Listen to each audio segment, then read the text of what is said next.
So today we are going to be doing a quick review of my Ridge wallet that my wife got me for Christmas. I've been using this daily for about 3 months now, and so far it's held up really well.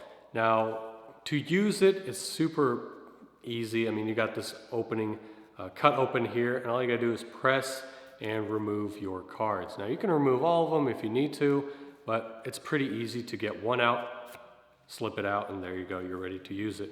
To put it back in, there's actually an opening, almost like a groove style opening that assists you in your card slide in. So I'll kind of try to show you guys there.